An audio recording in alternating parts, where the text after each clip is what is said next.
Mesdames, Mesdemoiselles, Messieurs, chers amis téléspectateurs, bonjour. Nous sommes à Porto Novo, la capitale du Bénin. Et derrière, vous pouvez le remarquer, ici c'est le chantier du nouveau siège de l'Assemblée nationale. Un chantier qui, vous le savez très bien, est rempli d'histoire. Peut-être qu'avec le gouvernement actuel, l'on connaîtra le bout du tunnel. De toute manière, c'est le souhait de toutes les Béninoises et Béninois par rapport à la représentation nationale. C'est aujourd'hui que le gouvernement se prononce sur la question à l'Assemblée nationale. Il s'agira pour l'exécutif de se prononcer, de faire l'état des lieux, de présenter les différents audits réalisés, de situer les responsabilités, mais aussi et surtout d'exposer ses attentes, disons ses intentions pour la suite de ce dossier. Bien, nous commençons par le dossier de communication. Madame la première secrétaire parlementaire. Merci, Monsieur le Président. Compte rendu sommaire. Merci, Monsieur le Président. Compte rendu sommaire. Séance plénière du lundi 30 avril 2018. Ordre du jour. 1. Poursuite de l'examen du projet de loi portant autorisation d'adhésion de la République du Bénin à l'acte de 1991 de la Convention internationale de la protection des obtentions végétales, UPOV, adoptée à Genève le 19 mars 1991. 2. Examen de la proposition de résolution tendant à la création de la Commission parlementaire d'information, d'enquête ou de contrôle sur la gestion des projets par l'Agence béninoise d'électrification rurale et de maîtrise de l'énergie, ABERM. 3. Examen de la pétition des populations pour la réhabilitation du quartier Gbewa dans la loi numéro 2013-05 du 27 mai 2013.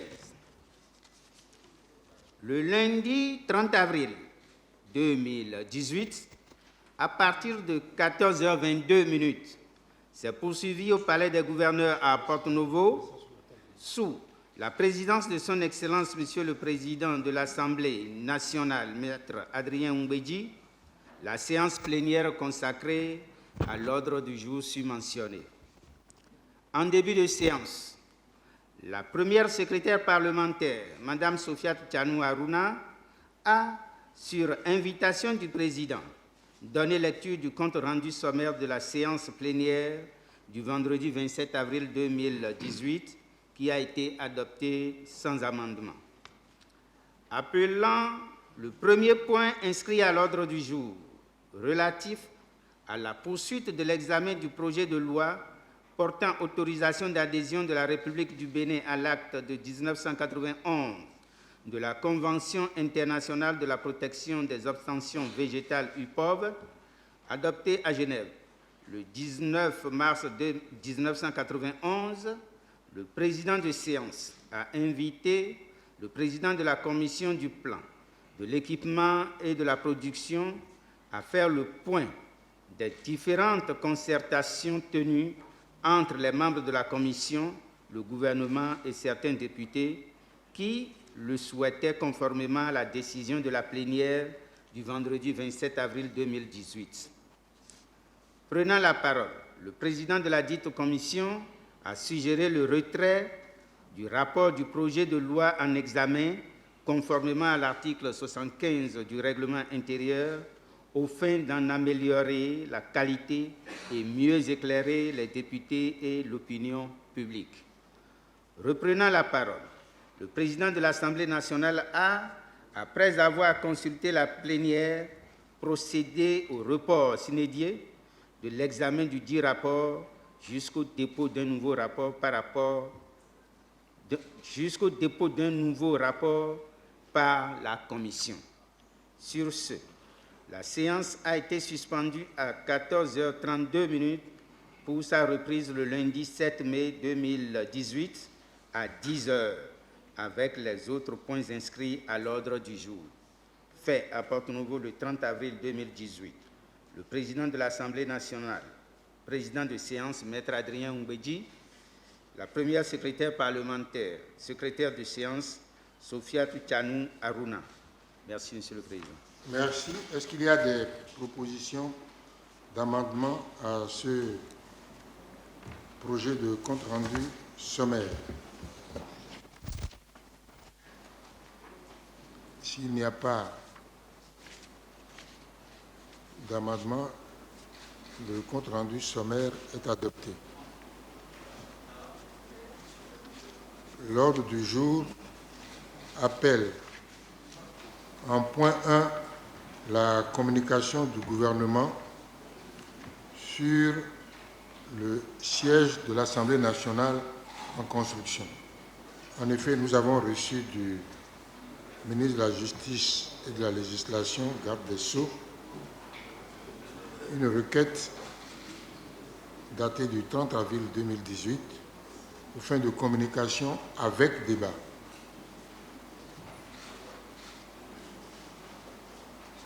Conformément aux dispositions de notre règlement intérieur et de la Constitution, le gouvernement a effectivement le droit de demander à faire une communication avec débat à l'Assemblée nationale. Donc nous allons, sur ce, si vous ne trouvez pas d'inconvénient, passer la parole au gouvernement pour sa communication. Vous pouvez venir prendre place à la tribune. Monsieur le Président de l'Assemblée nationale, Mesdames et Messieurs les députés, placés au frontispice des mécanismes de contrôle parlementaire institués par le titre 4 de votre règlement intérieur, la communication du gouvernement à l'Assemblée nationale, qui est la face alternative des questions de l'Assemblée nationale adressées au gouvernement, n'a pourtant que rarement été sollicitée depuis la première législature de notre institution parlementaire. Le recours à l'article 105-1, alinéa 2 du règlement intérieur de l'Assemblée nationale, au terme duquel le gouvernement peut, s'il le demande, faire devant l'Assemblée nationale des déclarations susceptibles de débat non suivis de vote, est donc en soi d'une singulière exception. Mais au-delà de ce recours et de la déclaration du gouvernement qu'il porte, c'est son objet qui est d'une actualité et d'une gravité aussi saisissante, en ce qu'il est relatif au siège du pouvoir au cœur de notre démocratie, l'Assemblée nationale.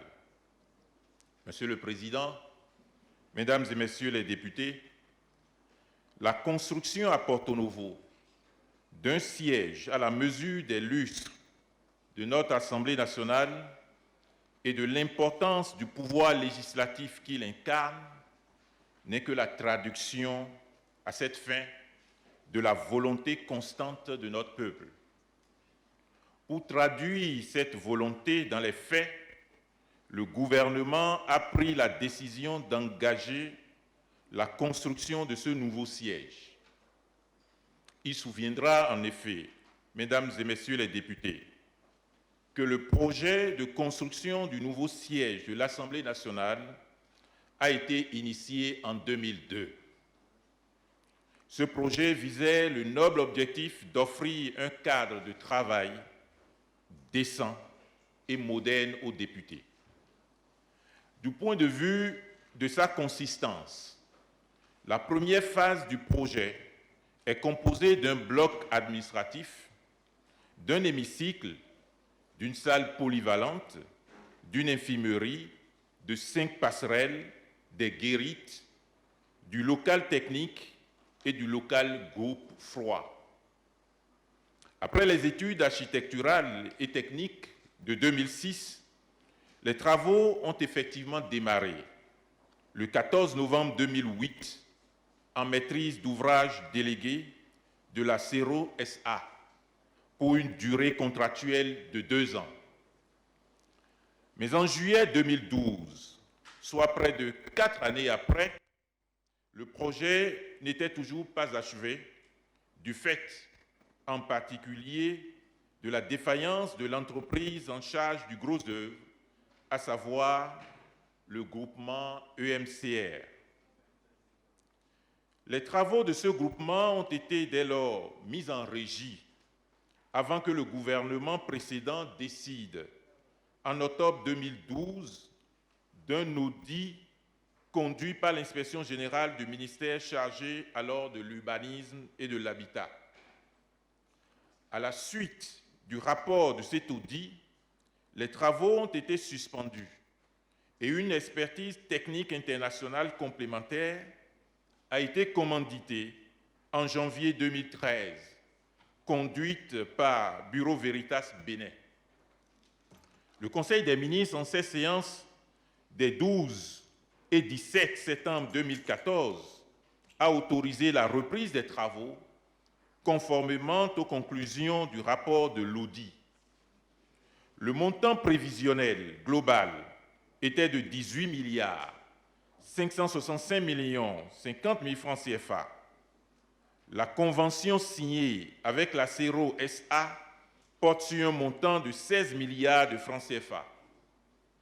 La première série d'appels d'offres avoisinait déjà 17 milliards 100 millions 176 369 francs CFA, tout as confondu, à la fin de la passation des 10 premiers marchés en 2008-2009. Et le délai d'exécution du gros œuvre seul était de 2 ans. 9 années après le démarrage des travaux, y compris les 3 ans et demi de leur suspension par le maître d'ouvrage, le chantier n'a pas évolué.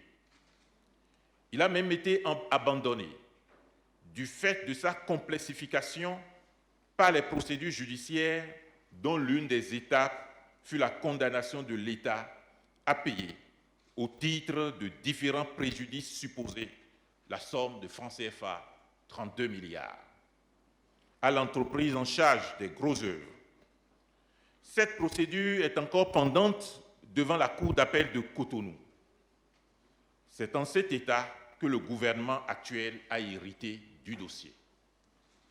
Monsieur le Président, Mesdames et Messieurs les députés, la construction d'un nouveau siège à l'Assemblée nationale est également l'un des axes fondamentaux autour duquel, sous la direction du chef de l'État, le gouvernement engage la modernisation de Porto Novo, notre ville capitale. Il ne peut en être autrement lorsque chacun sait que pour le président de la République, le siège de l'Assemblée nationale est le sanctuaire de la démocratie, c'est-à-dire le socle de l'expression de la souveraineté de notre peuple. Il ne peut en être autrement aussi lorsque chacun sait qu'en l'état actuel, l'édifice renvoie malheureusement au souvenir de nos impuissances, de nos incapacités et notre répulsion à nous soumettre à la discipline qui enrichit et à l'organisation qui construit, en ce qu'elle est transparente, technique, rigoureuse et confiée aux hommes et aux femmes de compétences avérées. À la vérité, surgit en chacun de nous le défi de triompher de nos fragilités, à nous construire, et pour ce qui concerne le sujet qui nous réunit, à doter aussi bien notre ville capitale que notre Assemblée nationale d'un siège dont la dignité et la modernité rendront justice à la patience et à l'espérance de notre peuple. C'est pour ces raisons que dès son investiture, le chef de l'État a engagé des concertations en vue de discussions sur les conditions de poursuite et d'achèvement de l'immeuble en construction à l'entrée de notre ville capitale. Les différentes préoccupations exprimées à l'occasion par vous-même, Monsieur le Président de l'Assemblée nationale, ainsi que par les députés, au moyen de questions adressées au gouvernement, ont renforcé la détermination du pouvoir exécutif à accélérer le processus de la construction engagée de l'édifice. Le ministre du Cadre de vie et du Développement durable a été instruit à l'effet de conclure ces réflexions et de proposer les solutions efficientes à l'achèvement de l'édifice.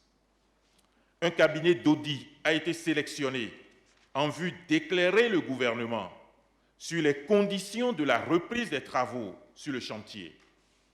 Le cabinet QCS Services a ainsi réalisé un audit technique, financier et juridique de la construction du siège de l'Assemblée nationale en novembre 2017.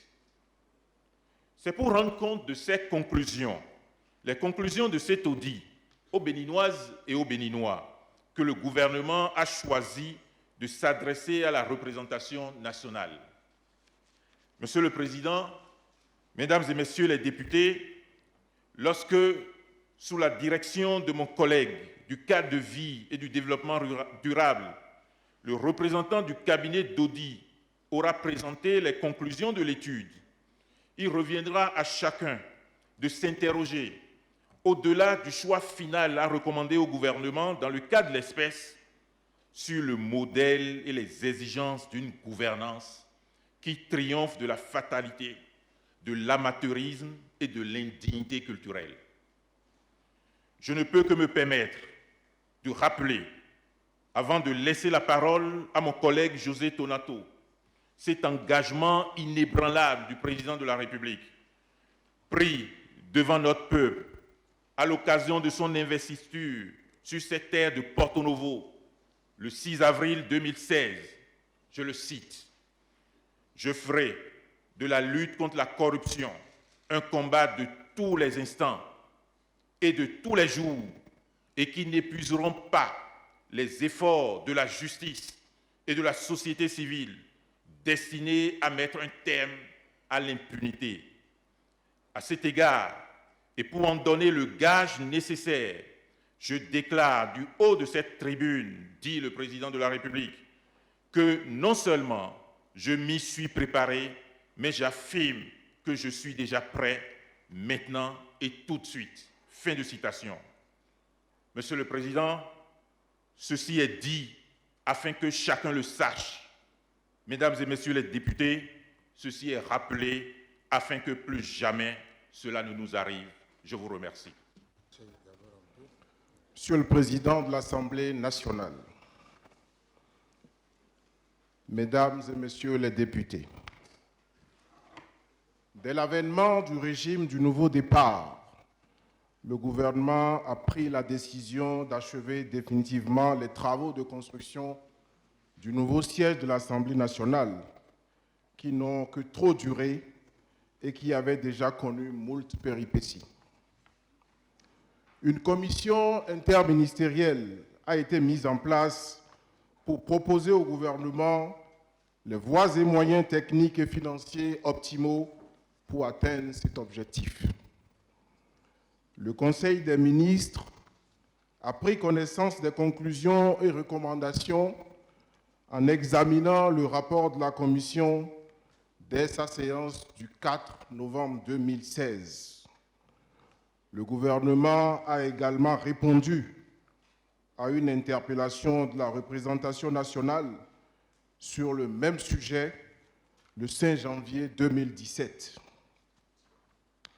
Face à la gravité des dysfonctionnements constatés et en vue de décider en toute responsabilité de la meilleure suite possible à donner au chantier de construction du nouveau siège de l'Assemblée nationale, le Conseil des ministres a pris la décision de recourir à une nouvelle expertise internationale ayant toutes les compétences requises et avérées. C'est à ce titre que le bureau d'études Cali Consult, notamment sa filiale QCS Services, a été recruté pour réaliser un audit technique, financier et juridique du chantier de construction du nouveau siège de l'Assemblée nationale. La dite mission a été finalisée en novembre 2017 et validée en mars 2018. Cette mission d'audit approfondi a malheureusement confirmé les dysfonctionnements déjà constatés et précisé les responsabilités. Ces conclusions se sont révélées beaucoup plus graves et par conséquent ont amplifié les risques encourus par ce chantier. Elles ont amené l'auditeur à réserver son avis favorable à la stabilité et à la sécurité du chantier du nouveau siège de l'Assemblée nationale. La présente communication à l'Assemblée nationale a été demandée par le gouvernement pour soumettre les constats observés à l'examen des honorables députés. Monsieur le Président de l'Assemblée nationale, Mesdames et Messieurs les députés, en guise d'historique, je voudrais rappeler que le projet de construction du nouveau siège de l'Assemblée nationale a été initié en 2002 pour offrir un cadre de travail moderne et adéquat aux députés.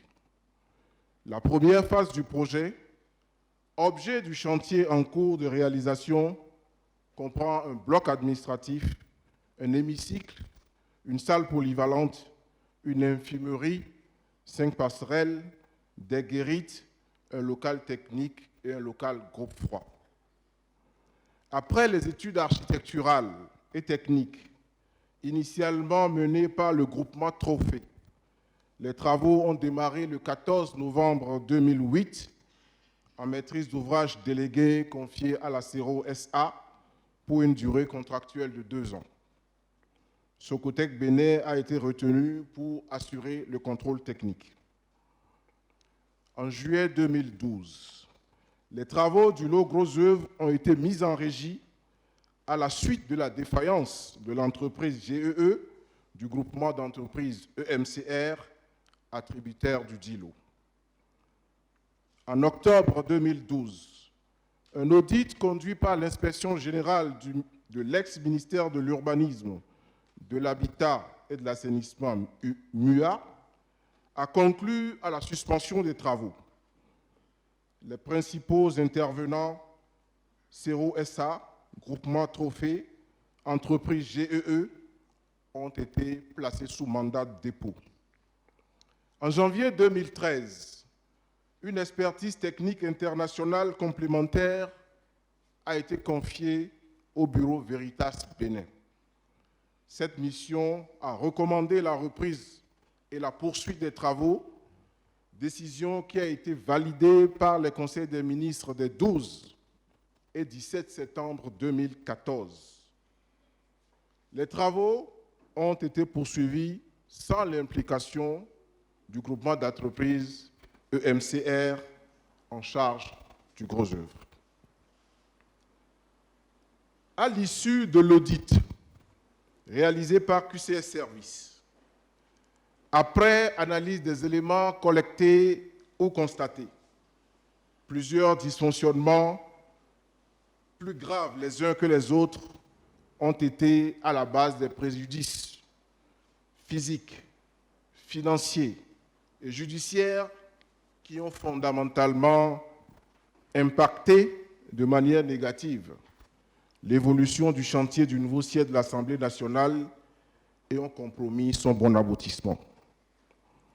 Malgré une convention de maîtrise d'ouvrage déléguée en bonne et due forme, le chantier a fondamentalement souffert de l'immixtion intempestive du gouvernement, maître d'ouvrage plus que de besoin dans la gestion au quotidien, dans les prises de décision majeures pour pallier à la défaillance du maître d'ouvrage délégué, mais qui ont négativement impacté la réalisation des travaux selon les règles de l'art.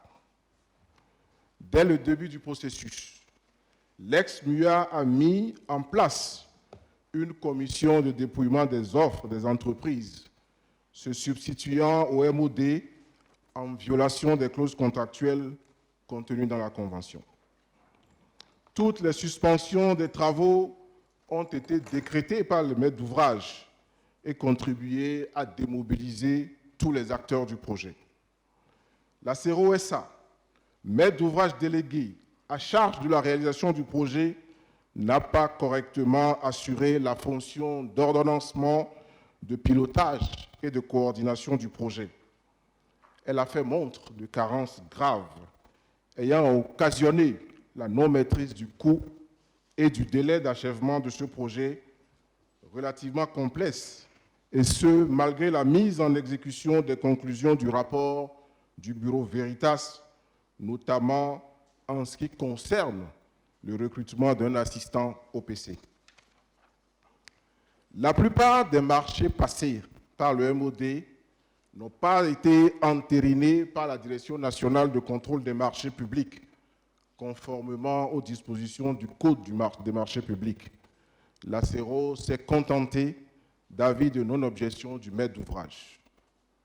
Le chantier a été lancé en l'absence de toute procédure de dépôt de permis de construire. Cette négligence a entraîné le non-respect de la réglementation en matière de sécurité incendie. En situation normale, les attendus du permis de construire devaient être délivrés par le groupement des sapeurs-pompiers. À la suite du déplacement du projet du site originel sur terre ferme sur un site plus délicat au bord de la lagune de Porto-Novo, le bureau d'études techniques OXY-BTP, en charge des études techniques d'ingénierie civile, a renoncé à la poursuite de sa mission après les premiers appels d'offres, ce qui a engendré d'énormes difficultés de maîtrise de ce volet par la suite. Ainsi, le chantier s'est poursuivi en l'absence d'études techniques sérieuses, notamment les études d'avant-projet détaillées et les plans d'exécution, autant de pièces incontournables qui doivent être dûment contrôlées et validées par les corps habilités pour garantir la bonne mise en œuvre d'un projet de cette envergure et de cette complexité.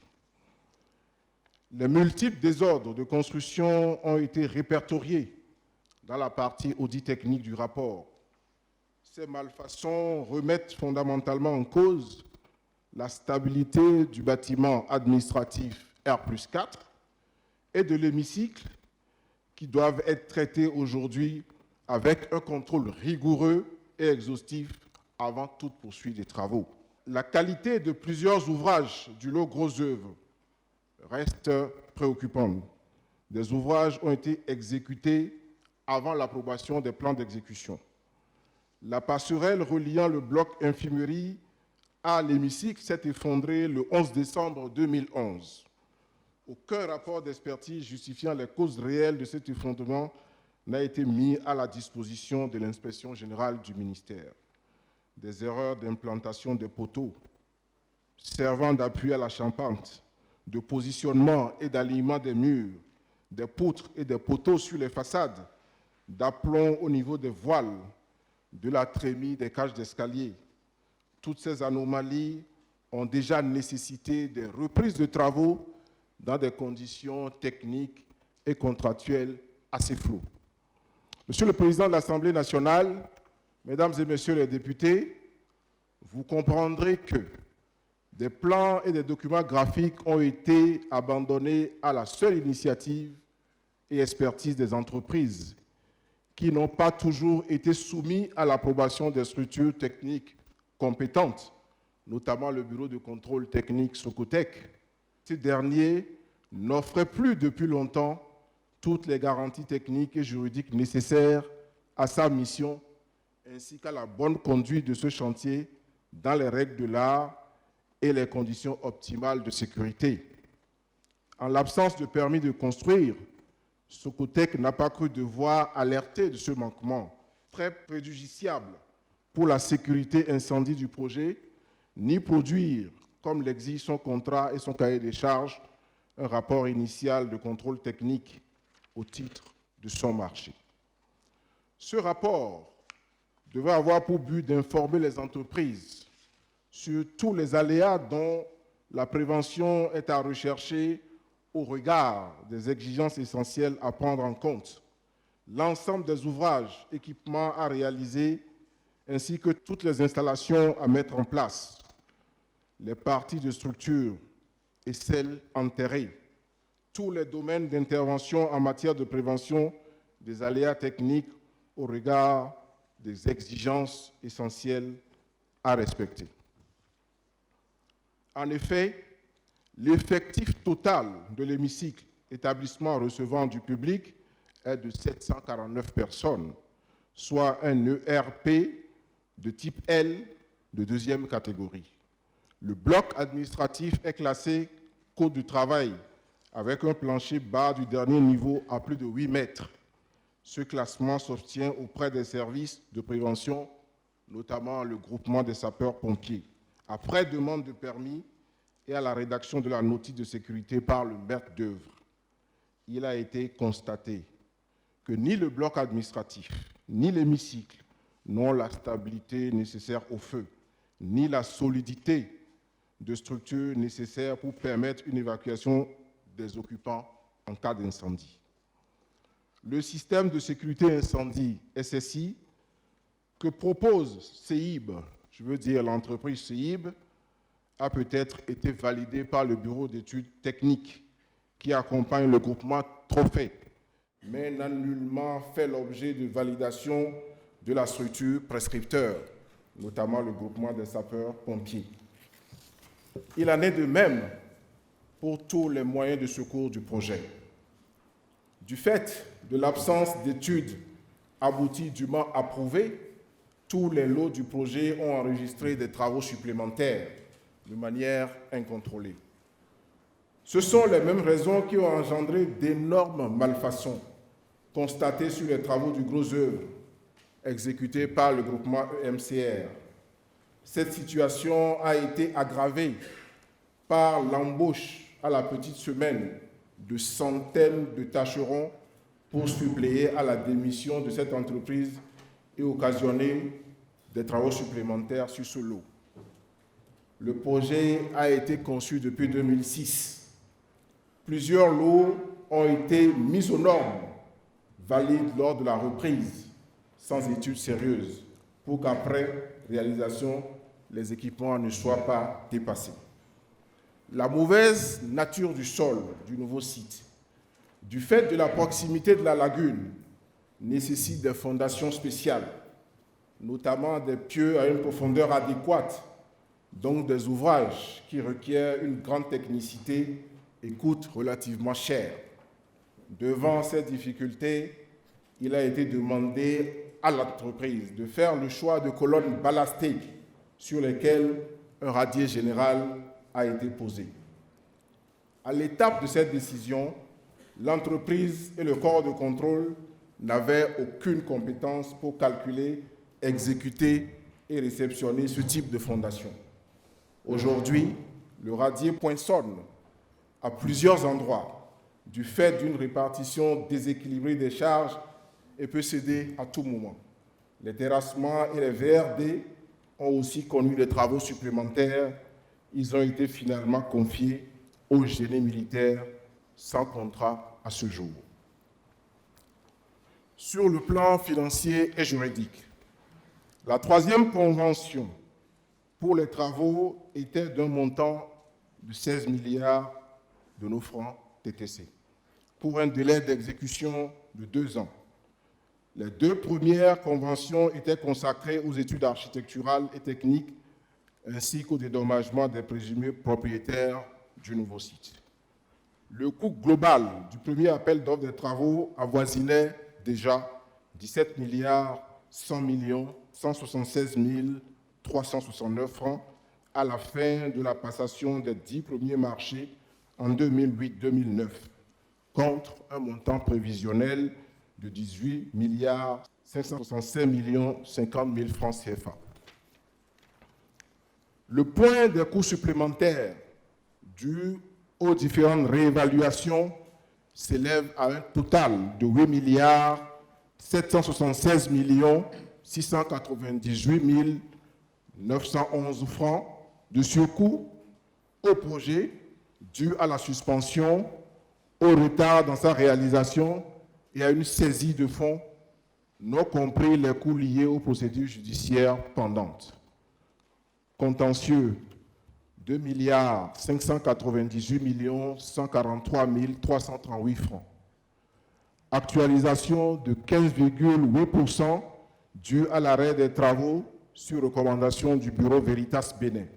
Dégradations diverses, 1 354 017 339 francs. Remise aux normes de sécurité incendie proposées par QCS, 350 millions de francs CFA. Le contentieux de 2 598 143 338 francs comprend des avances de démarrage qui ont été payées à des entreprises attributaires de l'eau relatifs à des corps d'État devant intervenir après la réception des travaux du gros œuvre. Les 10 marchés ont été résiliés par le maître d'ouvrage, mais les avances n'ont pas été remboursées. Il s'agit de 414 657 524 francs perçus par le groupement EMCR sur le lot 7 des revêtements, étanchéité et peinture, de 368 938 543 francs CFA perçus par l'entreprise Princesse d'Or sur le lot 3 menuiserie aluminium, de 388 162 870 francs CFA comme reliquat de remboursement d'avance de démarrage sur le lot 9, charpente, couverture, faux plafond, resté par devers l'entreprise Princesse d'Or, et enfin 1 426 384 401 francs saisis par la justice par suite d'une plainte du groupement EMCR. Après la résiliation du marché des travaux relatifs à la charpente métallique, couverture et faux plafond de l'entreprise Princesse d'Or, la poursuite de ces travaux a été confiée au génie militaire qui a porté les travaux, le taux d'exécution à 35% contre 30% initialement et reçu une avance de 500 millions de francs en attendant la signature de son contrat. Certains lots restent non encore attribués, notamment, nous l'avons dit, le local groupe Foix, la sculpture, l'équipement en mobilier de l'hémicycle. La majorité des contrats des acteurs de la chaîne de gestion du projet aujourd'hui sont arrivés à terme et nécessitent une action du maître d'ouvrage. La CERO-SA a encaissé un trop perçu de 150 254 601 francs au titre de ses honoraires de maître d'ouvrage délégué. En effet, sur la base des montants engagés conformément au décompte des travaux, des avances de démarrage en contentieux et des honoraires du corps de contrôle, la CERO a perçu 923 623 126 francs CFA au lieu de 773 368 527 francs qui lui sont dus. Elle justifie cet écart par le recrutement d'un assistant OPC, ordonnancement, pilotage, coordination, qui lui a été imposé par l'audit du bureau Veritas. Si l'on se place dans l'optique d'achever les travaux actuellement en cours, le coût d'objectif global du projet s'élèverait aujourd'hui à 45 172 694 557 francs CFA, toutes as comprises, y compris les coûts supplémentaires indiqués ci-dessus. La récupération du montant de 2 598 143 338 francs CFA en contentieux pourrait ramener le coût d'objectif global à 42 574 551 214 francs CFA. 9 ans après le démarrage, y compris 43 mois de suspension de travaux, l'évaluation globale financière du projet se présente comme suit. Le montant total versé à la CERO-SA est de 22 664 19 976 francs. Le montant total engagés par la CERO SA, y compris les honoraires, est de 20 milliards 10 millions 647 814 francs CFA. Le reste, le solde est bloqué, comme nous l'avons annoncé tantôt. Un écart important entre le taux d'exécution physique de 45%, 45,71%, et le taux d'exécution financière de 56,19%, qui s'expliquerait par des avances de démarrage perçues et certaines non rétrocédées. Le taux d'exécution physique du gros œuvre au 30 septembre 2016 est de 90%, contre un taux d'exécution financière de 99%. Il resterait donc aujourd'hui à mobiliser pour l'achèvement des travaux 22 milliards 501 millions 709 588 francs CFA, toutes tasses comprises, sans aucune garantie sur la stabilité et la sécurité de l'ouvrage, ni sur la durée de vie possible de l'édifice, dans un contexte où il est juridiquement impossible d'obtenir une assurance en vue d'une garantie décennale pour des travaux d'aussi mauvaise facture. Monsieur le Président de l'Assemblée nationale, je voudrais, avec votre permission, donner la parole à l'expert représentant du bureau QCS Service afin qu'il développe à votre auguste Assemblée les principaux constats physiques qui, de notre avis, méritent que leur gravité soit appréciée dans la forme qu'il convient. Le gouvernement peut effectivement se faire assister par un expert lorsqu'il vient faire une communication à l'Assemblée nationale. Monsieur l'expert, vous avez la parole. Monsieur le Président de l'Assemblée nationale, Mesdames et Messieurs les députés, suite aux investigations que nous avons réalisées sur ce projet, vous avez des poutres qui se trouvent dans des situations que nous appelons la ségrégation du béton. La ségrégation du béton se produit quand le béton a été réalisé avec des granulats qui sont sales. Les granulats qui sont sales, c'est quand nous avons des gravillons qui ont été livrés sur le site et réceptionnés par le laboratoire CNRTP. Ces gravillons ne sont pas lavés. Vous avez de la ségrégation sur des poteaux qui ont été coulés en plusieurs fois. Une partie du poteau et une deuxième partie. Vous avez des massifs qui ont été coulés en 2 fois et on a de la ségrégation au-dessus. Nous avons des poutres au R+1 du bâtiment bloc, le bâtiment infirmerie, où nous avons de la ségrégation sur des poteaux qui ont été coulés en 2 fois. Le bâtiment hémicycle, de la ségrégation du béton sur des consoles, ce que nous appelons des consoles courtes. C'est parce qu'il y a eu un désassement du poteau métallique par rapport au pilastre. Le pilastre, c'est le bloc béton qui a été réalisé pour pouvoir réceptionner la charpente métallique. Mais ce bloc béton et la charpente métallique ne tombaient pas à point. Donc ils ont fait une console courte pour pouvoir aller le rattraper. Mais cette console-là génère des moments dans cette structure. On a des poutres au rez-de-chaussée du bâtiment bloc administratif qui sont désassées par rapport au poteau.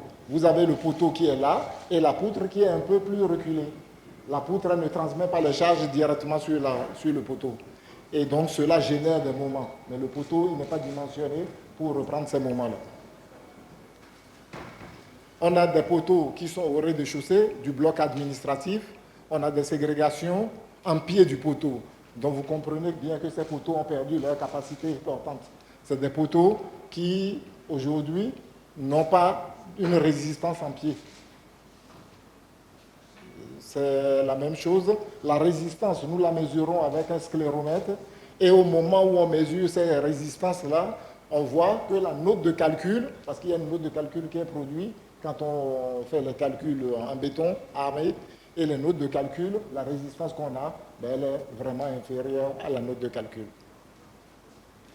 Nous avons de la ségrégation sur des chaînages. Sur les chaînages, on a des chaînages verticaux et l'apparition même des aciers. Les aciers étaient apparus et il y a eu un colmatage qui a été réalisé pour pouvoir cacher au moins les aciers. Avec un colmatage en mortier, c'est-à-dire en enduit, on ne peut pas colmater une structure qui devait être normalement en béton armé. Et cela n'est pas conforme au plan. On a des poutres, on a des ségrégations sur des poutres, et vous avez entre la poutre et les briques, vous voyez que les briques ne sont même pas reliées. C'est-à-dire, ils sont posés, mais les joints ne sont pas remplis. Et après ça, on a monté quand même dessus, et au-dessus, par contre, les joints sont reliés. Donc, des situations comme ça, oui, on peut continuer. On a des ségrégations en pied de poteau, c'est le poteau qui est au-dessus. Ce poteau-là, en dessous, on a une ségrégation aussi. On a de la ségrégation un peu partout. Celui-là aussi, c'est des ségrégations qui sont sur des poutres au R+1 du bâtiment bloc administratif. On a de la ségrégation et l'apparition des aciers, comme je disais, qui ont été colmatés par enduit. C'est-à-dire chaque fois que les gravillons tombaient, ils sont revenus, ils ont remis de l'enduit. Mais de l'enduit, ce n'est pas du béton armé. Ça ne peut pas donner la résistance de cet élément. Ici, on a un poteau au-dessus. Il devait avoir un poteau en dessous. Il n'y a pas de poteau. Donc, pas de poteau au rez-de-chaussée pour reprendre les charges. On a beaucoup d'éléments, des poutres en allège qui sont coulées à moitié. On coule la poutre et on laisse des aciers qui sont apparents. Je ne sais pas pourquoi, au moment où c'est coffré, ce n'est pas coulé en entier. On a des dimensions de poteaux qui sont non conformes au plan et on a de la ségrégation du béton en pied de ce poteau-là. Ce poteau fait normalement sur les plans une vingtaine de centimètres. Quand on le voit là, il fait moins de 15. Sur le bâtiment bloc administratif, on a des poutres au rez-de-chaussée, au R+2, où les aciers sont apparents et qui ont une corrosion déjà très avancée. Donc ces poutres-là ont perdu complètement leur capacité portante. La corrosion des aciers, nous les avons aussi sur ces poutres décoratives. On a la corrosion des aciers et aussi des poutrelles qui sont sans appui. C'est-à-dire, vous voyez les poutrelles houdis, ces poutrelles houdis devaient être normalement ancrées dans la poutre. Et la poutre, on voit que les poutrelles houdis s'arrêtent avant la poutre. On a des aciers apparents qui sont corrodés et des chaînages qui sont coulés à moitié. C'est-à-dire, on ne le voit pas bien sur le dessin, mais on voit les aciers qui sont apparents sur des aciers apparents en voie de corrosion, il y en a en pied de poteau. Des armatures en voie de corrosion très avancées. Des armatures apparentes, toujours en voie de corrosion. Des armatures apparentes en voie de corrosion sur des poutres. Les poutres à lège coulées à moitié, comme j'en parlais tout à l'heure. Ceci, c'est pour une cage d'escalier et c'est coulé à moitié.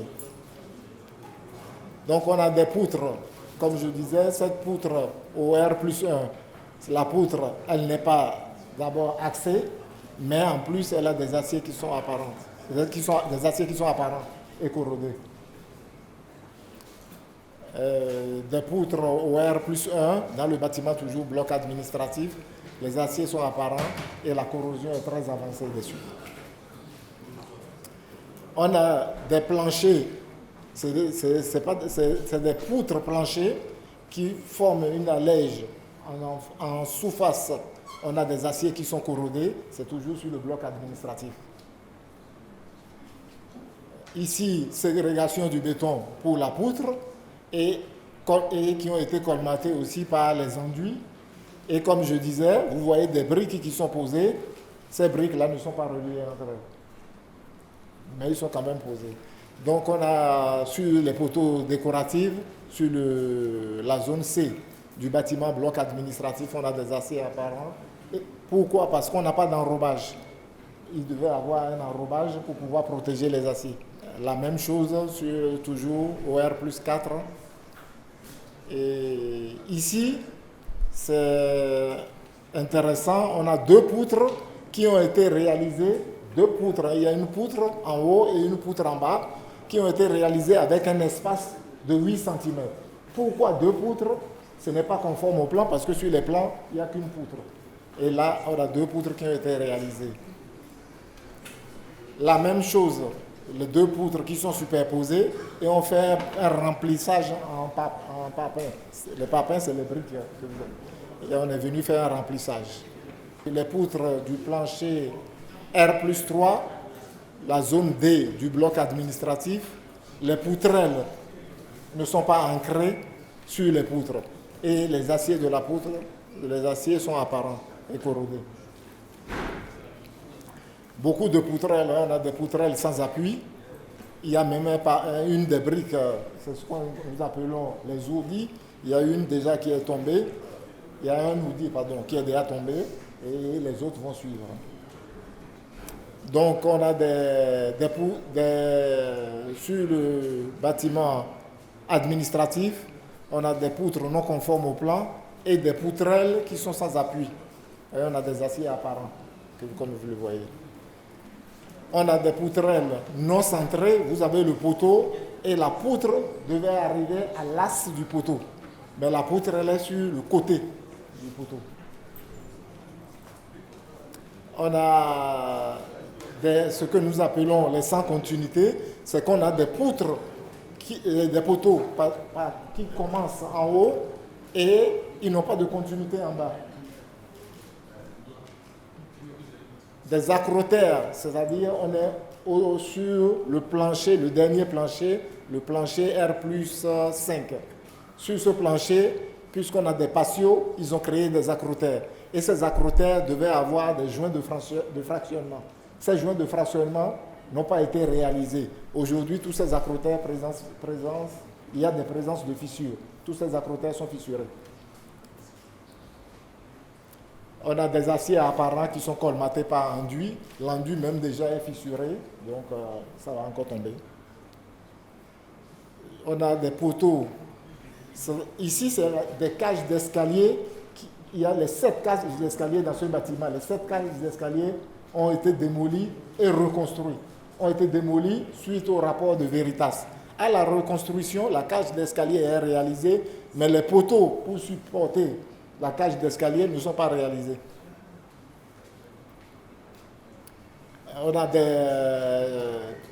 des sections de poteaux qui sont non conformes au plan. Quand vous regardez au-dessus, le poteau qui est au-dessus est plus grand que le poteau qui est en bas. Or, c'est celui qui est en bas qui doit supporter celui qui est au-dessus.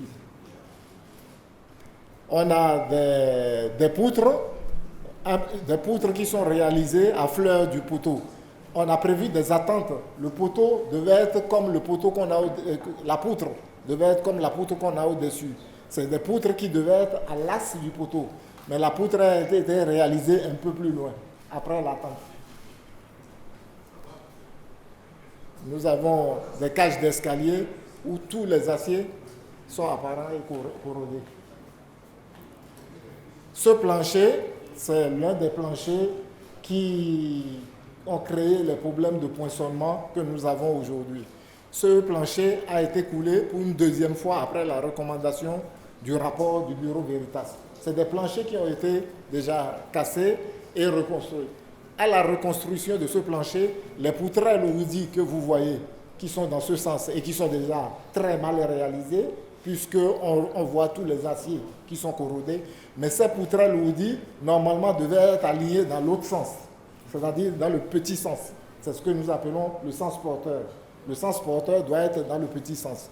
Ce que ça engendre aujourd'hui, c'est que selon les premiers plans de EMCR, les poteaux les plus chargés, aujourd'hui, ne sont plus les plus chargés parce qu'on a modifié le sens porteur des planchers. Donc les poteaux qui aujourd'hui sont les plus chargés n'ont pas des fondations appropriées. Leurs fondations sont restées en bas comme ils étaient parce qu'ils n'étaient pas chargés. Et aujourd'hui, en modifiant le sens de portée, eh bien, ces poteaux-là se retrouvent les plus chargés. On a beaucoup de poutres qui sont réalisées et qui ne sont pas coulées jusqu'au bout. on coule et les aciers aux appuis, ces aciers commencent par être corrodés. Quand les aciers vont céder, eh bien, la poutre va tomber. On a ce cas-là encore là, qui n'est pas coulé jusqu'au bout. Là, n'est pas coulé jusqu'au bout. Et on a des chaînages aussi, où on a des aciers qui sont apparents dessus. On a les poteaux de R+1 du bâtiment hémicycle. C'est des chaînages qui ne sont pas ancrés. Les chaînages, ils doivent rentrer dans la poutre au-dessus. Le chaînage, il est arrêté. On le voit, il est arrêté un peu en dessous de la poutre. On a des éléments qui sont coulés et qui ne sont pas entièrement coulés. La cage d'escalier, qui est des éléments non coulés en entier, les aciers sont apparents. On a des défauts d'alignement. Si vous regardez bien la cage d'escalier, vous allez voir que sur la cage d'escalier, un des parements est plus avancé que l'autre. C'est un problème d'alignement, c'est un défaut d'alignement. Et ça, c'est des choses qu'on ne peut pas accepter dans la construction. Celui-ci, vous allez voir que la cage d'escalier a pris du ventre. Les deux poteaux qui sont à l'extrémité ont pris du ventre un peu. Quand on voit les parpaings qui sont en train de monter, ils ont arrêté les parpaings à un niveau. Et quand vous regardez l'écart entre le parpaing, les briques, c'est ce que j'appelle parpaing, les briques et le poteau, l'écart commence par s'augmenter quand on monte. Pourquoi? Parce que la poutre, elle a pris du ventre. C'est le défaut d'alignement. Ici, le poteau qui est au-dessus n'est pas aligné avec le poteau qui est en bas. Vous avez ici le poteau plus ou moins, mais quand on regarde la poutre, la deuxième poutre, elle est un peu désaxée par rapport à la première. C'est un défaut d'alignement aussi. Ici, nous revenons à la composition du béton. Voilà du béton qu'on retrouve sur le chantier avec des coquillages dedans et tout ce qu'on peut trouver, qu'on retrouve dans ce béton. Or, la plupart de ces matériaux qui ont été réceptionnés avaient des cahiers de charges et devaient être livrés selon les cahiers de charges. Ici, la composition du béton, quand nous parlons de ségrégation, c'est parce que le ciment et le sable n'arrivent pas à passer entre les gravillons. Pourquoi? Parce que le gravillon qui devait être réceptionné, c'est le 5 mm à 15 mm. Et là, on a des gravillons qui font 40, 50. Il y a toutes sortes de gravillons, mais il y a un cahier de charge. Donc le calibrage n'est pas conforme au cahier de charge. Ici, comme je le disais tout à l'heure, ceci, c'est la maçonnerie. La maçonnerie, c'est les briques en parpaing. Donc on devait mesurer aussi la résistance de ces briques. Et l'appareil que nous prenons, c'est ce que nous appelons le scléromètre. Qu'on prend, on appuie dessus, ça donne un coup. Chaque fois qu'on donnait le coup sur les briques, elle traversait les briques. Donc vous voyez, l'appareil a fait un trou dans la brique. Or, normalement, ça devait résister et on devait pouvoir le lire. Celui-là, il a fait un trou aussi dedans et on était obligé de laisser l'appareil et de prendre la photo pour montrer qu'il est impossible de mesurer la résistance de ces éléments. Beaucoup de trémies, ce que nous appelons des trémies, c'est quand on vient faire des ouvertures, je ne sais pas pourquoi, parce que ces ouvertures-là, en plus, ne sont pas sur les plans. Et donc, quand on vient faire des ouvertures, parce que je ne sais pas si ça a été omis, on casse des audis, on casse la poutrelle, sans qu'on ait préparé une poutre pour pouvoir reprendre la partie qu'on est en train d'ouvrir. Donc ces méthodologies de réalisation de trémies font que les aciers sont corrodés et les poutrelles... Ici, sur les poutrelles oudis, on voit des fissures. Vous voyez des fissures. Or, les poutrelles oudis, c'est sur ces poutrelles-là que s'appuient les audis. Ces fissures-là font perdre à ces audis leur appui. On a des appuis de poutres, des poutres qui ont des appuis non bétonnés. Voilà, des appuis qui ne sont pas bétonnés pour les poutrelles. Le défaut d'ancrage, comme je le disais tout à l'heure, il y en a encore là. C'est des poutrelles qui arrivent et qui ont des aciers qui ne sont pas rentrés dans la poutre. C'est ce que nous voyons là. C'est la même chose. Ici, absence d'ancrage de poutre, c'est parce qu'il y a des poutres qui sont prévues sur des plans qui doivent passer à ces endroits-là et l'ancrage n'est pas prévu pour la poutre. C'est la même chose là. C'est la même chose ici, mais on ne le voit pas bien, il est là, dessus. Et là, c'est les trémies qui sont réalisés. Je ne sais pas pourquoi ils font ces ouvertures-là, mais c'est des mauvaises réalisations de trémies. Il y en a d'autres qui sont aussi comme ça. Nous sommes venus faire des sondages pour pouvoir vérifier les armatures qu'on a dans les poutres, s'ils sont conformes à ce qu'on a sur les plans. Donc on a fait un sondage sur cette poutre principale et on a fait des sondages pour pouvoir vérifier les aciers. Donc là, après sondage, on voit que l'enrobage, c'est-à-dire l'enrobage, c'est la quantité de béton qui doit protéger les aciers. Cette quantité de béton, elle n'est pas conforme à ce qu'il y a sur les plans. Et il y a des aciers aussi, quand on mesure les diamètres des aciers, quand on le regarde sur des plans, cette poutre, la poutre PP4, sur les plans, elle a des aciers 14 ou 16 même à d'autres endroits. Mais quand vous lisez même sur l'appareil, puisqu'on a pris la photo, vous allez voir que ça fait 12.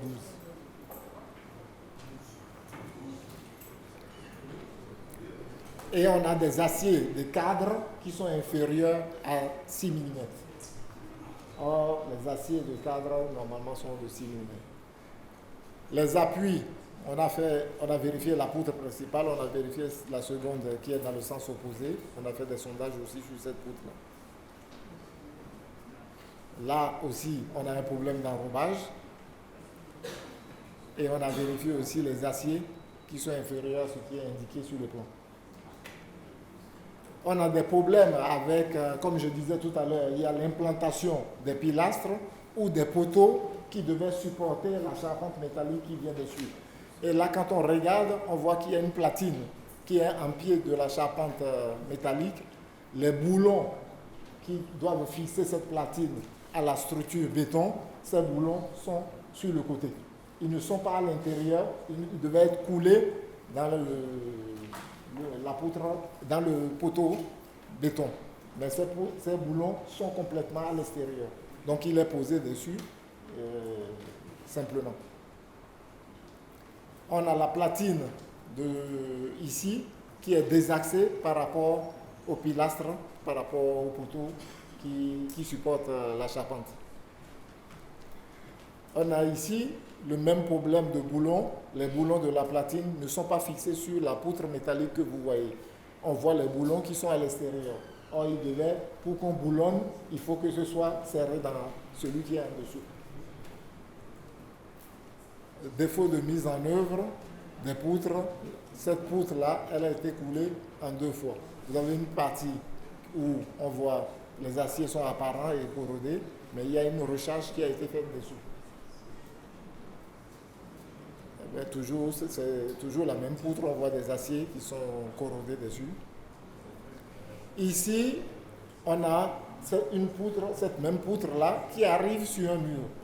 Mais dans le mur, il devait y avoir un élément porteur, c'est-à-dire un poteau pour pouvoir reprendre. Du coup, la charge que transmet la poutre sur le mur fait que le mur est déjà fissuré. Parce que quand vous regardez là, au droit vous voyez déjà que le mur est déjà fissuré. Or, nous sommes dans des bâtiments où on n'a pas encore de meubles ni de rien. C'est des bâtiments qui sont chargés à 70%. Ici, comme je disais, l'enrobage est suffisant. Donc c'est des parties qu'on ouvre et on regarde et on voit encore des aciers qui sont corrodés à l'intérieur. Des aciers corrodés sur la poutre PP4. Dans l'hémicycle, il y a une régie. C'est là où les spécialistes de l'information se mettent. Cette régie a des plans. Mais comme je disais, et comme l'a dit le ministre, beaucoup de plans sont venus après. Donc on a construit la régie et après on est venu le démolir à la sauvage. On a cassé comme on pouvait et donc on se retrouve dans cet état-là avec cette régie. Donc il y a beaucoup de désordre sur cette régie. Et là, on voit la partie qui a été, parce qu'ils ont coulé sur plusieurs parties, c'est venu jusqu'au bout. Et après, ils ont cassé l'autre partie et on a un trou qui sort directement sur la salle des pas perdus. Ici, 2 poutres ont été réalisées. Ils sont non conformes au plan parce que sur les plans, il n'y a qu'une seule poutre. Mais en réalisant les 2 poutres, on a réalisé la petite au bout. La petite, elle est celle qui devient maintenant porteuse, puisqu'il y a le mur qui continue jusqu'au bout, et la petite se mettant là, c'est elle qui va prendre les charges. Et les sections de cette poutre-là ne permettent pas de reprendre les charges. Et là, pour terminer, c'est la poutre dont je parlais. Elle fait 15 sur 25. C'est une poutre qu'il faut renforcer si on décidait à les garder. Donc, merci pour votre attention. Bien, Monsieur le ministre, vous pouvez continuer. Merci, Monsieur le Président. Monsieur le Président de l'Assemblée nationale, Mesdames et Messieurs les députés, le projet de construction du nouveau siège de l'Assemblée nationale a accusé un important retard et connu de nombreux dysfonctionnements à cause du manque de professionnalisme et de rigueur de tous les acteurs. En particulier, le maître d'ouvrage délégué, la CEROSA, l'émission inopportune du maître d'ouvrage, en l'occurrence le gouvernement, pour pallier à la défaillance du maître d'ouvrage délégué, a été contre-productive pour le projet. Malgré l'importance des ressources financières mobilisées pour son exécution et les nombreuses reprises, le chantier est dans un état de dégradation avec de graves malfaçons sur le gros œuvre des bâtiments. Le projet a souffert en aval d'une conduite non maîtrisée des études architecturales et techniques devant assurer sa qualité à la phase de réalisation, soit une défaillance dans la phase de conception, dans la procédure de permis de construire et l'élaboration d'une notice de sécurité. Il entraîne encore les séquelles qui ne lui ont laissé aucune chance de réussite. Le corps de contrôle technique, notamment Socotec, n'a jamais démontré ses capacités techniques et juridiques à endosser les responsabilités qui découlent d'une infrastructure de cette importance et de cette complexité. La CEROSA, maître d'ouvrage délégué, le groupement Trophée, maître d'œuvre, les autres corps de contrôle, ainsi que les administrations respectives qui ont conduit les régies sont les responsables effectifs de cet échec. Leurs responsabilités sont entièrement engagées. Au plan technique, les désordres qui ont été répertoriés par la mission d'audit remettent en cause la stabilité et la solidité globale des ouvrages, notamment pour les principaux bâtiments, le bloc administratif et l'hémicycle. Leur reprise représente un coût financier élevé, en dépit duquel le bureau d'études se réserve un avis défavorable sur leur durabilité. Cet échec consacre les limites techniques des différents acteurs impliqués, voire la présence persistante d'une collusion d'intérêts privés au détriment de la réussite du projet. Il n'est pas prouvé que les investissements effectivement réalisés puissent coûter 20 milliards de nos francs qui ont été décaissés. Cela impose à l'État que l'État exerce nécessairement tous les recours en garantie contre les différents responsables de cette situation. Mais les résultats de cet audit ne sont en réalité que la partie visible d'un iceberg de malgouvernance et d'irresponsabilité politique.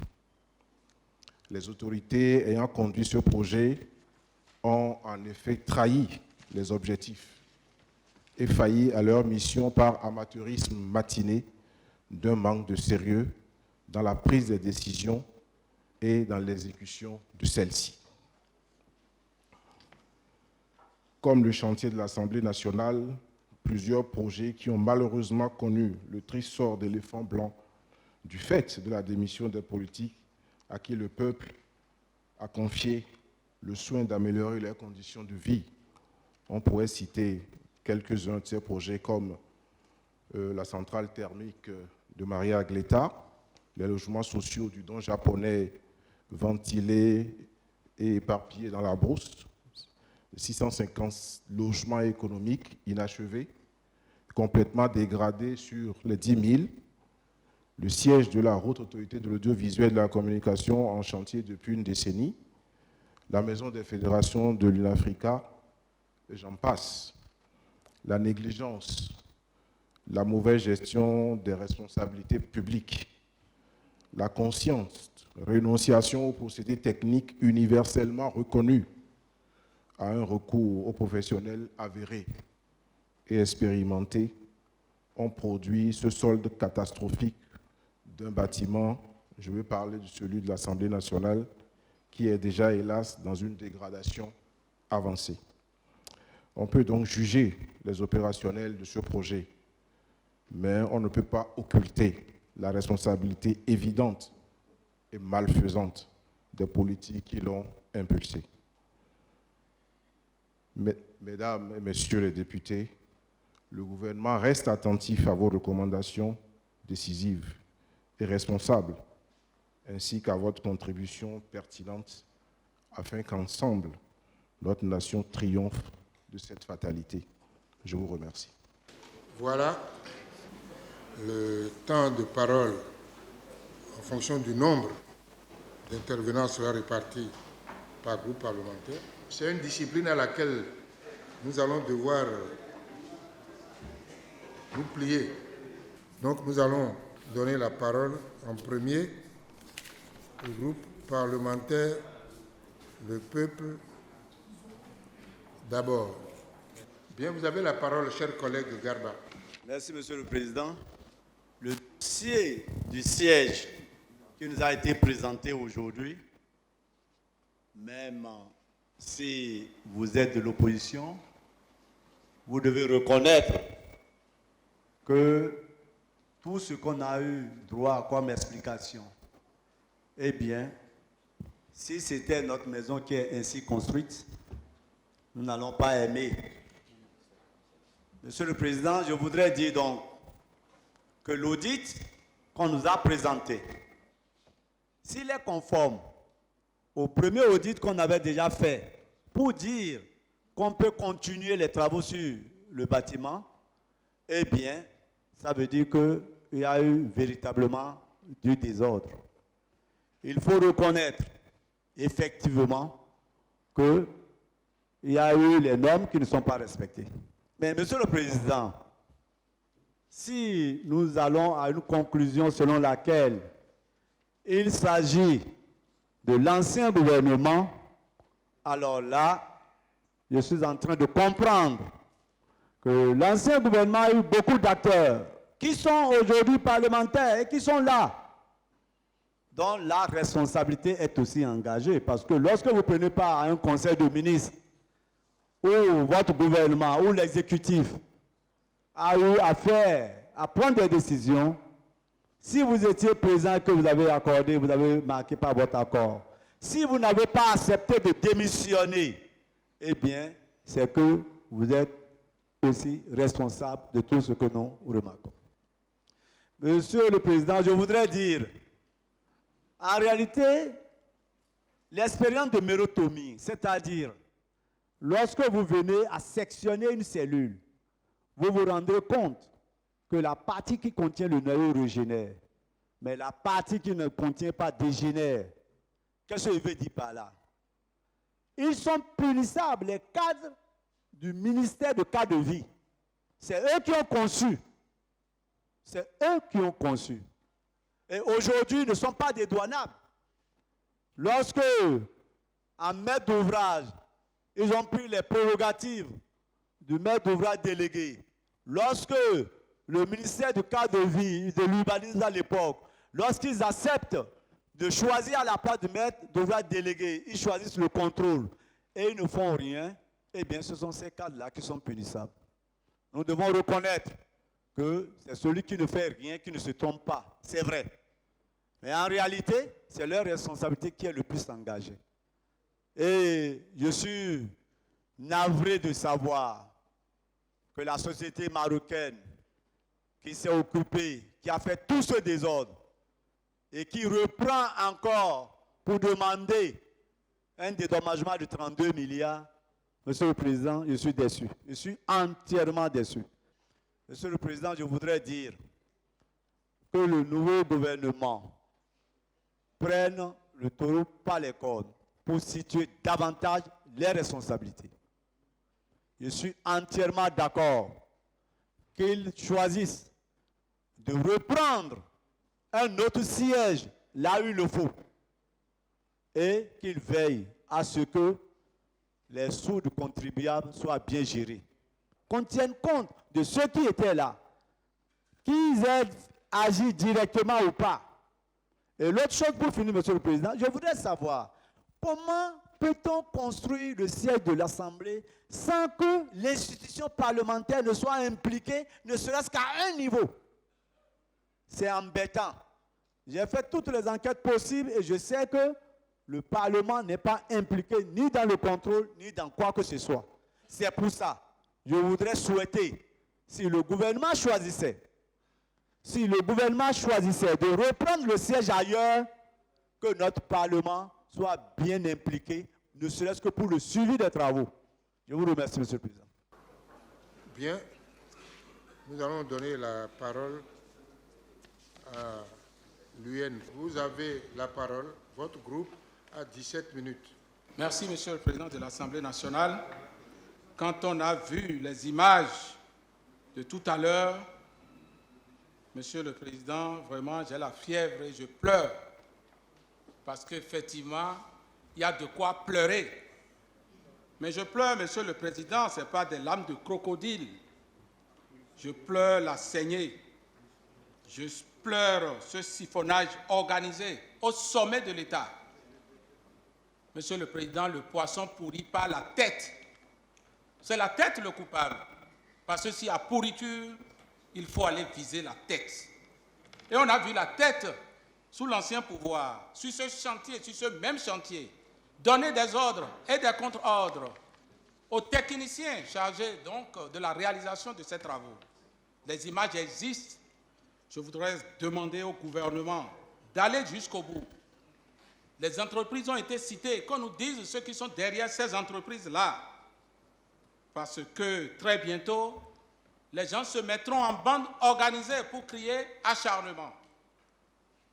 Je voudrais que pour une fois, qu'il y ait de l'acharnement contre ceux qui nous ont mis dans cet état, qu'il y ait de l'acharnement contre ceux qui ont mis le siège de l'Assemblée nationale dans cet état, mais de l'acharnement selon les règles de droit. Les auteurs donc, de ces malversations doivent être poursuivis, présentés à la justice. Je voudrais souhaiter que le gouvernement aille plus loin avec les autres éléphants blancs.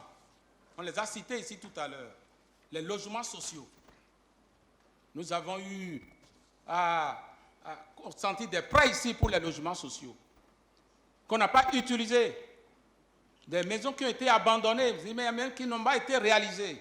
Il faudrait qu'on fasse des enquêtes et qu'on aille jusqu'au bout. Je vous remercie. Merci. Vous avez la parole à Goncan. Merci, Monsieur le Président. Tout ce qui est dit ici est l'expression d'un gâchis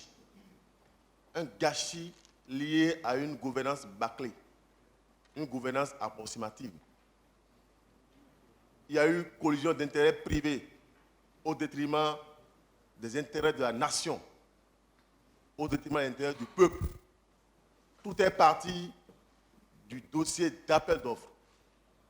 On aurait pu choisir des entreprises qualifiées, ne seront pas à cette étape-là. On a mis en parenthèse toute la chaîne de préparation de marché public. Et on a fait le choix de la famille, des copains et des coquins. Et les conséquences sont là, avec tristesse. il y a eu certainement une main invisible qui a donné des ordres, à tout le monde, aux ministres, aux cadres, pour qu'on choisisse des entreprises de peu recommandables. Et cette main invisible, il faut qu'on la cherche, il faut qu'on la trouve, il faut qu'on la sanctionne. Je n'ai pas plus loin et recommander au gouvernement de mon pays de ne plus chercher à investir 25 milliards sur ce monument qui est pratiquement une pièce muséale. On dit que c'est au bout de l'ancienne corde qu'on attache la nouvelle. Mais lorsque l'ancienne corde est pourrie, il ne faut pas y attacher une nouvelle, de peur de contaminer la nouvelle. Si nous avons 25 milliards encore, nous cherchons à Porto-Novo un autre site pour construire un siège digne, un siège dans la logique de modernisation, un siège dans la logique d'une passation de marché crédible avec les structures adéquates. Et le gouvernement de mon pays actuel sait le faire. Il faut châtier avec la dernière rigueur. Nous sommes prêts, Monsieur le Président de la République, ici, tout de suite, à vous accompagner dans cette mission-là. Merci, Monsieur le Président. Merci. La voix du peuple. Maintenant, à Tchadé, vous avez votre groupe à droit à 13 minutes. Merci beaucoup, Monsieur le Président de l'Assemblée nationale.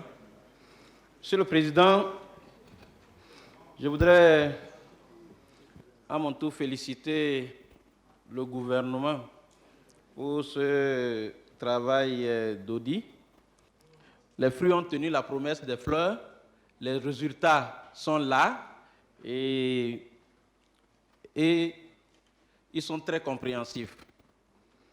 Je trouve un travail mal fait, un travail déplorable et je crois que les responsabilités devraient être situées dans l'intérêt supérieur de la nation.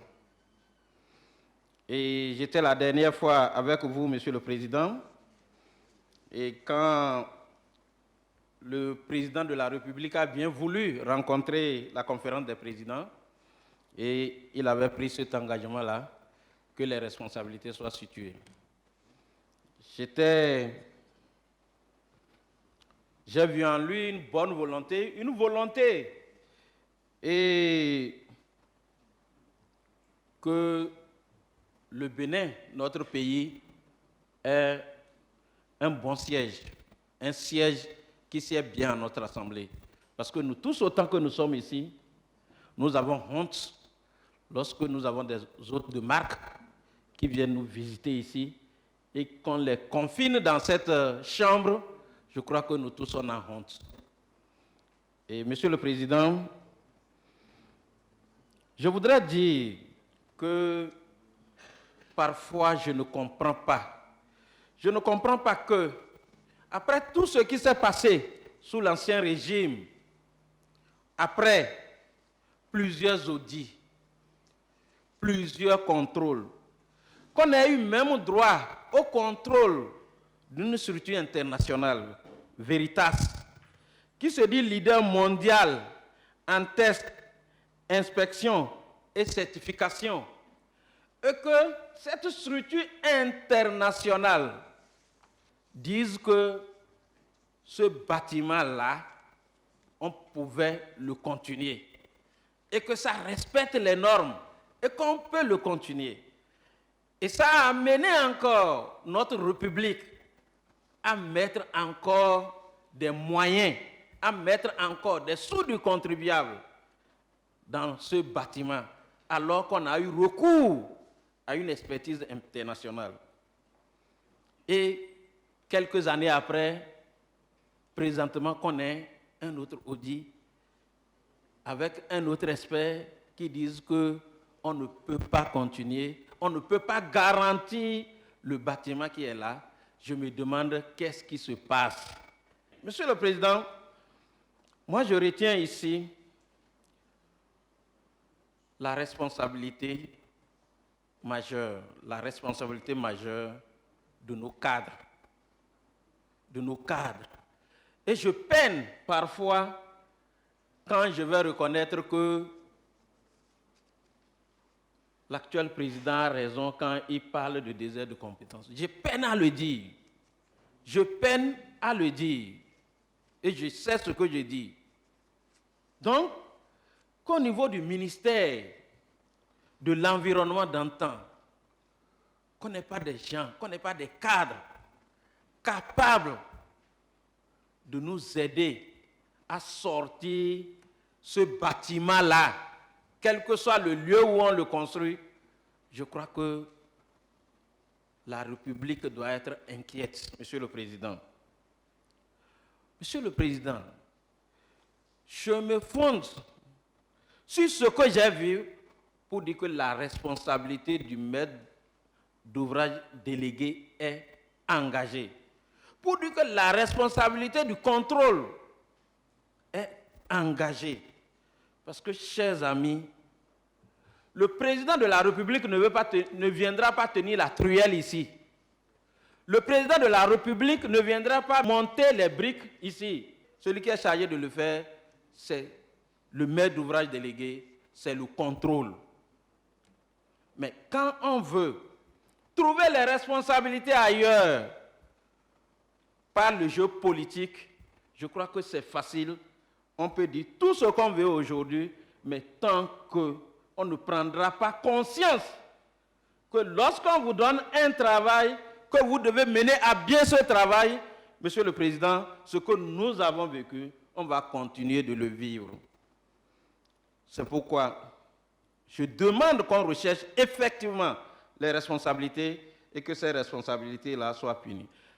Comment on peut comprendre, Monsieur le Président, que le chantier soit physiquement à 95% et qu'on ait reçu l'argent à 99%?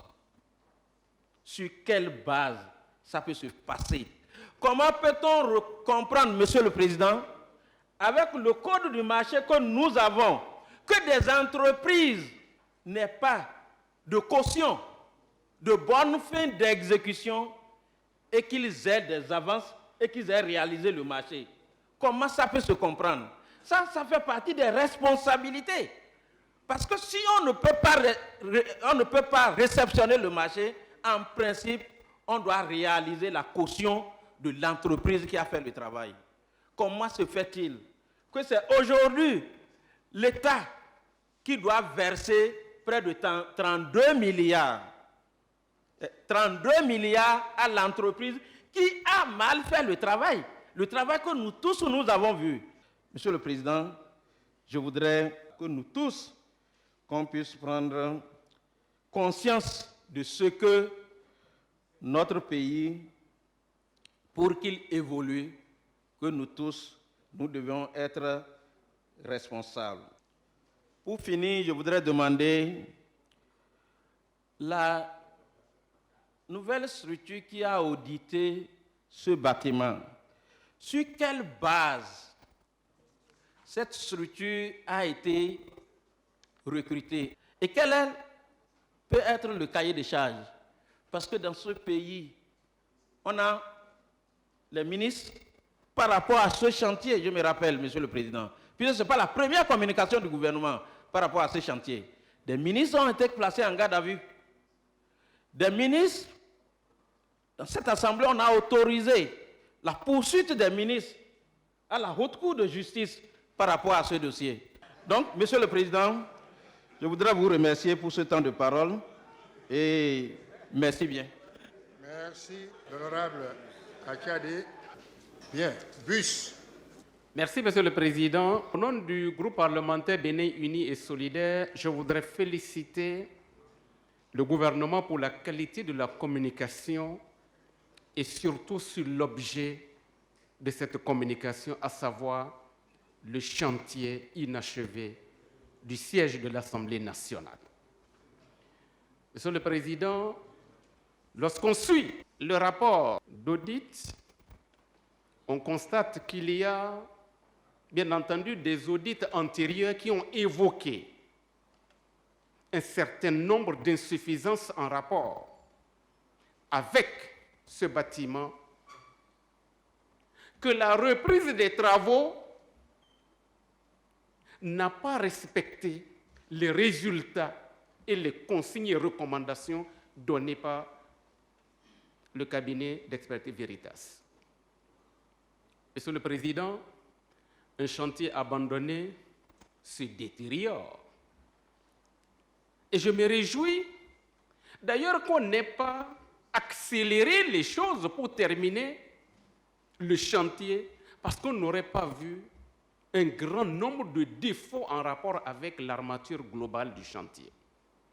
Monsieur le Président, la lutte contre la corruption, la lutte contre l'impunité, la lutte contre les effets pervers de l'incompétence voulue, parce qu'on ne dira pas qu'en matière de construction, de grands chantiers, que notre pays est un désert de compétences. Il y a bien des compétences dans notre pays capables de faire ce travail, capables de suivre. Mais nous avons manqué à notre devoir, notre conscience professionnelle collective. Nous avons manqué à notre devoir, le devoir de contrôle, parce que toutes les dispositions ont été prises, de mon point de vue, à partir du chantier, et qu'on a des expertises. Comment dans mon pays on peut engager un chantier de cette envergure sans permis de construire? Je découvre ahuri des choses inacceptables.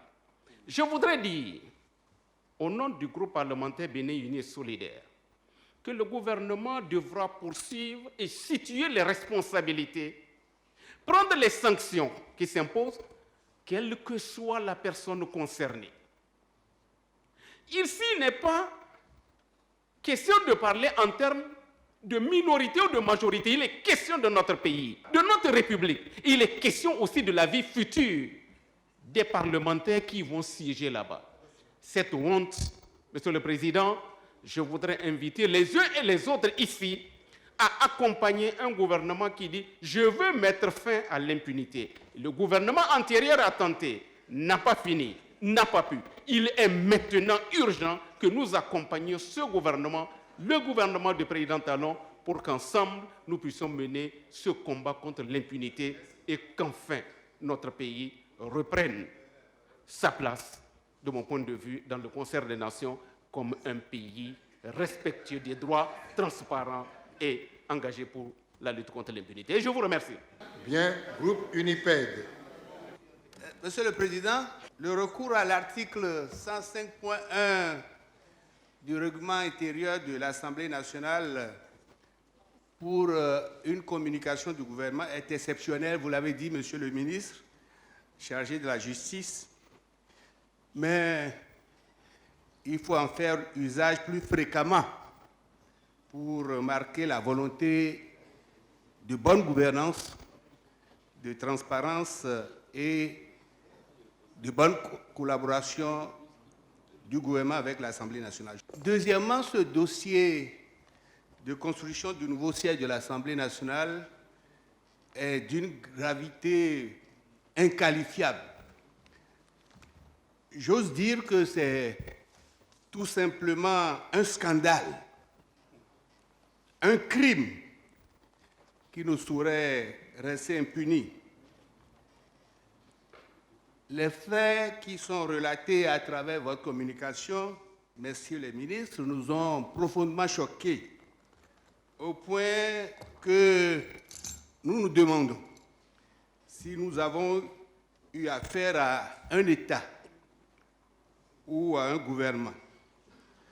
J'ose dire qu'il s'est agi tout simplement d'une mafia. Mais en réalité, on ne devrait pas s'en étonner. On ne devrait pas en être surpris. Il y a eu, avant ce scandale, ou parallèlement à ce scandale, d'autres tout aussi graves Je fais allusion à la centrale thermique de Maria Greta, tout aussi grave. Je fais allusion au dossier Sensad, et j'en passe, et des meilleurs. Votre présentation se passe de commentaires, messieurs les ministres. Elle seule suffit pour comprendre ce qui s'est passé, ce qui s'est manigancé. J'insisterai sur 2 ou 3 aspects, assez rapidement. D'abord, le montant total, plus de 22 milliards, qui a été complètement engouffré. Et vous l'avez dit, monsieur le ministre, ce scandale consacre l'incompétence totale, la cupidité, le manque de professionnalisme, le caractère mafieux des acteurs qui ont été impliqués, ainsi que la collusion voulue et pratiquée d'intérêts privés de structures soi-disant publiques au détriment de la réussite du projet. Prenons l'entreprise chargée du gros œuvre, une entreprise qui a des références très limitées. Sur quelle base elle a été choisie? Je me suis laissé dire que c'est un restaurateur. Pas un restaurateur d'immeubles, mais un restaurateur alimentaire ou de cuisine. Voilà le responsable du gros œuvre. Deuxième acteur, le Stéro SA, maître d'ouvrage délégué, responsable de l'échec, principal responsable de l'échec. Et ces responsabilités sont complètement engagées. La Socotec également, le groupement Trophée. Dans tout cela, qu'est-ce que l'institution parlementaire a pu faire contre ce scandale? L'institution parlementaire, au cours de la 5e et de la 6e législature, est intervenue pour prévenir contre ce scandale. Dans le choix des entreprises, puisque nous sommes intervenus pour faire en sorte que ce soit des entreprises qualifiées qui soient choisies au plus haut niveau. Nous avons essayé d'intervenir également à d'autres niveaux, comme si nous pressentions ce scandale. Alors, ces acteurs qui sont impliqués, chers collègues députés, ils doivent être châtiés. Ils doivent être châtiés, ils doivent être punis au plus haut point pour ce qu'ils ont fait à l'État. C'est de cette seule manière que nous allons véritablement lutter contre l'impunité dans notre pays. Je vous remercie. Merci. La voix du peuple. Alagbé, vous avez la parole. Merci, Monsieur le Président. Et je voudrais féliciter le gouvernement qui vient de nous éclairer davantage et sur la construction du nouveau bâtiment de l'Assemblée nationale. J'ai entendu que quand le président Talon, à l'occasion de son investiture ici à Porte-Novo, a dit, je cite, « Je ferai de la lutte contre la corruption un combat de tous les instants et de tous les jours et qui n'épuiseront pas les efforts de la justice et de la société civile destinés à mettre un terme à l'impunité. » Monsieur le Président, je voudrais que le Président aille dans ce sens, parce que ce scandale, il y a des collègues parmi nous, ici, qui ont mangé, qui ont pris l'argent des contribuables et ils n'ont pas exécuté les travaux.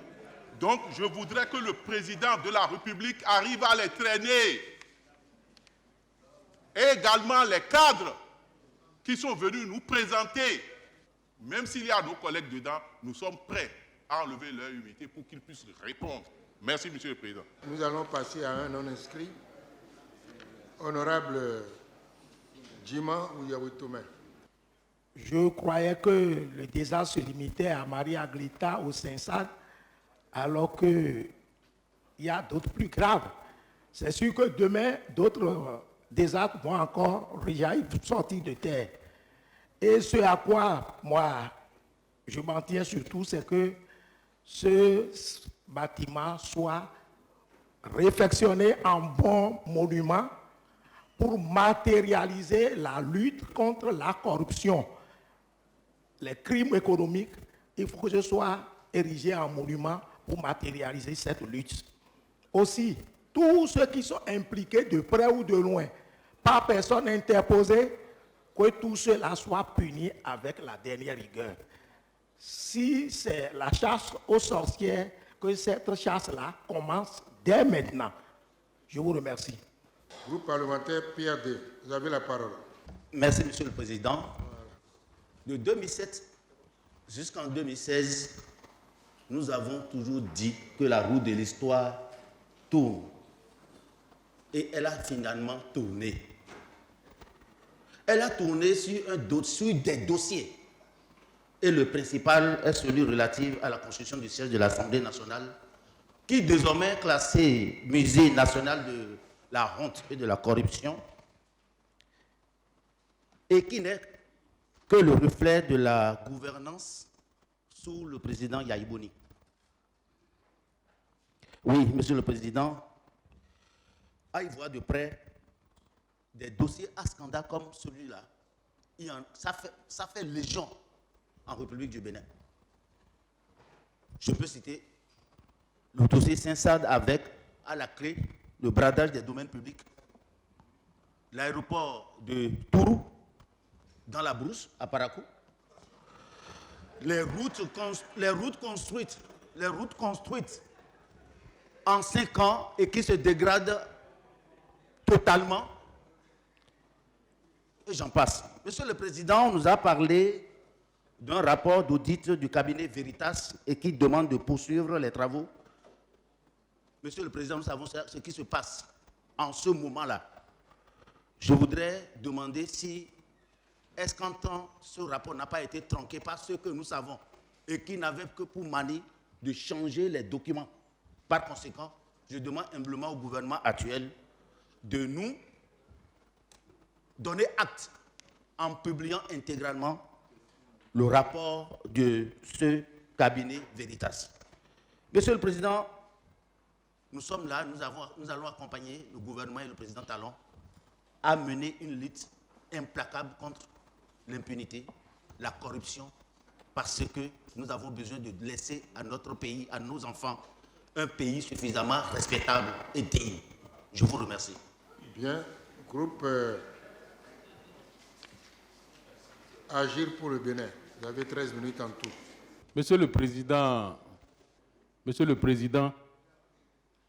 je ne peux pas comprendre que lorsque le site sur la terre ferme a été choisi et que la société qui a été désignée pour faire les études techniques, dès qu'on a changé le site, il a refusé de continuer. Mais avec ça, on a continué, on est allé sur le site marécageux. C'est horrible. C'est ce que nous valons, ça. C'est malheureux, Monsieur le Président. Mais c'est triste pour notre pays. Et on veut donner des leçons. Quand on a fait de ces choses-là, qui sont horribles, et on veut donner des leçons, c'est ça qui est une honte. Mais l'histoire est têtue. Et l'histoire retiendra ce qu'il y a à retenir. Moi, je demande au gouvernement de continuer avec force, avec détermination. S'il y a encore des dossiers comme ça, il faut sortir ça. Moi, je m'en arrête là, Président. Mais j'encourage le gouvernement à continuer. Bien, vous avez la parole. Agir pour la République. Baramassi, vous avez la parole. Merci beaucoup, Monsieur le Président. Monsieur le Président, la corruption et la malgouvernance régnaient de droit sous le régime du changement et de la refondation. En témoigne, je veux même dire que la corruption était érigée en mode de gouvernance. En témoignent les scandales Maria Legleta, avion présidentiel, ICC. Monsieur le Président, Je remercie également les amis d'en face pour leur aveu. Et même parfois, s'il y a une contradiction interne en leur sein. Monsieur le Président, nous avons vu dans ce pays 2 chefs d'État. Le premier a marché contre la corruption. Mais en réalité, nous avons compris que c'était décidément que c'était une lutte pour la corruption. L'autre a dit, je ferai de la lutte contre la corruption un combat de tous les instants et de tous les jours et qui n'épuiseront pas les efforts de la justice et de la société civile. Alors, voyons 2 chefs d'État qui sont diamétralement opposés. Si nous faisons, Monsieur le Président, le diagnostic depuis 1960, les mots qui freinent le développement de notre pays a pour nom la corruption. C'est-à-dire les milliards qui devaient servir à construire les écoles, les hôpitaux, sont détournés par les gouvernants. Il y a un jeune qui a pris le pouvoir et dit « Je ferai de la lutte contre la corruption ». Il a commencé par le faire. Monsieur le Président, dans ce dossier, il y a l'auteur et le co-auteur. Et en droit, ils sont passifs du même peine, Monsieur le Président. Ce n'est pas à moi de vous apprendre ça, Monsieur le Président. Parce que, jeune procureur, vous n'aimez pas l'injustice. On vous a demandé de condamner, vous avez refusé. Monsieur le Président, en droit également, l'accessoire sur le principal. L'accessoire sur le principal. Nous connaissons l'accessoire et nous connaissons le principal. C'est pour ça, Monsieur le Président, le président Talon a parlé de désert de compétences.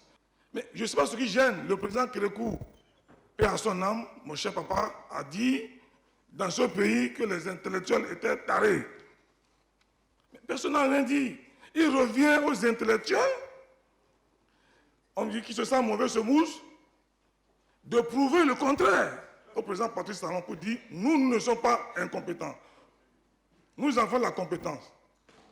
Aller en prison, à la prison civile de Cotonou, Monsieur le Président.